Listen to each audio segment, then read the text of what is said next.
Hello guys, आज मैं बनाई हूँ रक्षाबंधन स्पेशल। आप जो लोग फास्ट रखते हैं उनके लिए भी बहुत बेहतर है। और वैसे भी अगर आप कम स्वीट खाना चाहते हैं, जैसे आप जिसको शुगर वगैरह है और ज़्यादा मीठा खाना से डर लगता है, तो ये स्वीट आप कोई भी खा सकता है। बहुत शानदार बनी है और इसमें बिल्कुल भी ऑयल वगैरह नहीं है। कम बजट और कम टाइम में ये बन के तैयार हो जाती है। इसको बनाने के लिए बहुत ही कम चीज़ों का इस्तेमाल किया है हमने और बहुत जल्दी बन के तैयार हो गई और इतनी टेस्टी है कि सभी को बहुत पसंद आएगी। बहुत सॉफ्ट है और इसको बनाने में बहुत ही कम टाइम लगा, कम चीज़ें लगी हैं। तो चलिए स्टार्ट करते हैं इसे बनाने के लिए। इसको बनाने के में बहुत ही ईजी तरीका है। अगर आप मेरे चैनल में नए हैं तो चैनल को सब्सक्राइब कर लें अच्छी अच्छी रेसिपी के लिए। और जो लोग पुराने हैं तो प्लीज़ कमेंट में बताया करें आपको मेरी रेसिपी कैसी लगती है। अच्छी लगे तो अच्छी, बुरी लगे तो बुरी, बस कमेंट कर दिया करो। मुझे कोई बुरा नहीं लगेगा, यानी इनफैक्ट मुझे अच्छा लगेगा कि कोई मुझे सजेस्ट कर रहा है।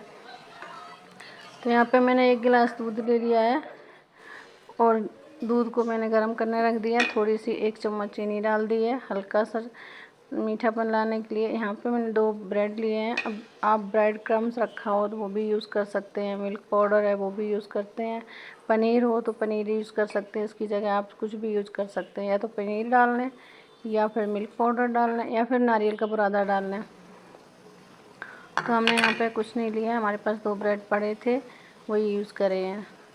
तो मैंने ब्रेड को अच्छे से तोड़ लिया और ये गरम गरम दूध में डाल दिया है और बस इससे ज़्यादा नहीं 2 मिनट लगेंगे मुश्किल से, ये पक जाएगा। हम यहाँ पे थोड़े से ड्राई फ्रूट डाल देते हैं। अगर आपके पास हैं तो डालें, नहीं है तो कोई बात नहीं, कोई भी ड्राई फ्रूट आप इसमें डाल सकते हैं। इसमें कोई स्पेशल नहीं है कि आपने ये डालना है यही डालना, तो ठीक है। तो देख लीजिए यहाँ पे ब्रेड अच्छे से मिल चुके हैं और ये अच्छे से पकने लगा। अब क्या करेंगे, गैस को यहाँ पे ऑफ कर देंगे और इसको हल्का ठंडा होने के लिए छोड़ देते हैं। और जहाँ जहाँ मुझे मोटा मोटा दिख रहा है वहाँ पे मैं मिक्स करेंगे। अगर आपको इस तरह से अच्छा नहीं लग रहा है तो आप इसको मिक्सी जार में डाल के ग्राइंड कर लें। 1 राउंड लगाएंगे तो बहुत अच्छा बनेगा, तो ये बिल्कुल दिखेगा नहीं। यहाँ पे मैंने एक सीरा बनाया था शक्कर का, 1 कटोरी शक्कर, आधा कटोरी पानी डाल के मैंने यहाँ पे सीरा बनाया था। सीरा को मैंने प्लेट में डाल लिया। यहाँ पे मैंने रस लिए हैं। रस को फ्राई करने की ज़रूरत नहीं क्योंकि रस ऑलरेडी फ्राई होते ही हैं, भुने हुए बेकरी से आते ही हैं और इनको भुनेंगे तो बहुत कड़वे हो जाएंगे। चलिए यहाँ पे इनको उलट पलट करके दोनों तरफ सीरा कर लेते हैं और ये बहुत जल्दी इसके अंदर गरम गरम सीरा है तो बहुत जल्दी ये रस के साथ सीरा अब्ज़ॉर्ब हो गया। यहाँ पे देख लीजिए मैं रबड़ी एकदम तैयार है, ठंडी हो गई है।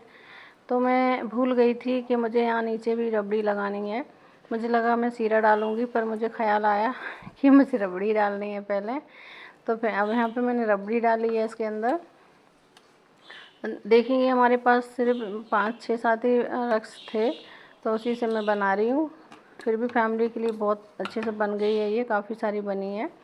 तो यहाँ पे ब्रेड को रस को मैं यहाँ पे थोड़ा थोड़ा जॉइंट छोड़ के और यहाँ पे लगा लेती हूँ। तो मेरे इस बाउल में 3 ही आए हैं तो यहाँ पे मैंने स्पेस छोड़ दिया है ताकि मुझे अंदाज़ा रहेगा। फिर से मैं इस पर रबड़ी डाल दे रही हूँ पूरी जो मैंने बनाई है। रबड़ी के लिए हमें बहुत ज़्यादा दूध की भी ज़रूरत नहीं पड़ा है, कम दूध में ही बन जाती है और टेस्ट वैसा ही आएगा जैसा आपको चाहिए। अब यहाँ पे जिसके ऊपर मैंने रखा था वैसे स्टेप बाय स्टेप रख देते हैं, फिर से जगह छोड़ देते हैं। वैसे मेरा बाउल की हाइट थी कि मैं एक एक और डाल सकती थी। तो यहाँ पे एक जो रस था इसमें बिल्कुल सूखा लग रखी थी तो हमारे पास जो सीरा बचा था वो उसके ऊपर हमने डाल दिया ताकि ये इसके अंदर पूरा सीरा चला जाए। ठीक है, एक ही ब्रेड ये बचा था रस। चलिए ये भी पूरा पानी इसके अंदर मैंने डाल दिया सीरा।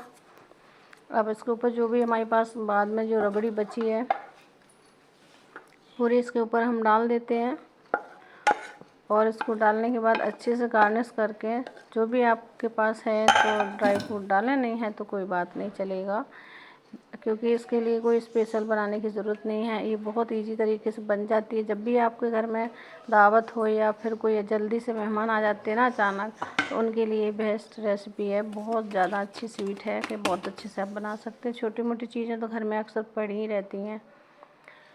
ये रोटी से भी बनाई जाती है, जैसे आप रोटी का भी बना सकते हैं इसको। तो यहाँ पे हमारे पास थोड़े ड्राई फ्रूट पड़े थे तो मैं बनाती रहती हूँ रेसिपी वगैरह, तो वहाँ पे थोड़े बहुत रहता ही है घर में स्टॉक। यहाँ पे मैंने थोड़े से ड्राई फ्रूट जो भी मेरे पास पड़े थे सारे मैंने इसके ऊपर डाल लिए हैं। और एक तरफ मैं खाना बना रही हूँ और ये खाने के बाद इसको सर्व करेंगे। तो ये अच्छे से मैंने गार्निश कर दिया। इसको मैं फ्रिज में रख देती हूँ 10 से 15 मिनट के लिए, ताकि जल्दी ठंडी हो जाए। तो यहाँ से मैंने फ्रिज से निकाल ली है इसे, और बस इसकी कट मारेंगे। हमें पता था कि हमें कितना कट लेना है और जॉइंट कहाँ है यहाँ पे, जैसे हमें मालूम होता ना कि हमने सेट किया हुआ है। तो जैसे अभी ये बहुत ज़्यादा ठंडी नहीं हो पाई थी, तो हमें यहाँ पे ट्राई करना था कैसी बनी है। तो हमें बहुत पसंद आई थी। आपको ये कैसी लगी कमेंट में ज़रूर बताना। फिर मिलेंगे कुछ नई रेसिपी के साथ नए अंदाज में। तो चैनल को सब्सक्राइब कर लें, शेयर कर दें आपके रिश्तेदारों में। अगर आपको अच्छी लगे तो कमेंट कर दें, अच्छी ना लगे तो भी कमेंट कर दें। फिर मिलेंगे कुछ नई जानकारी के साथ। Bye bye. अपना और अपनी फैमिली का ख्याल रखना और हमें भी दुआओं में याद रखना। Thanks for watching.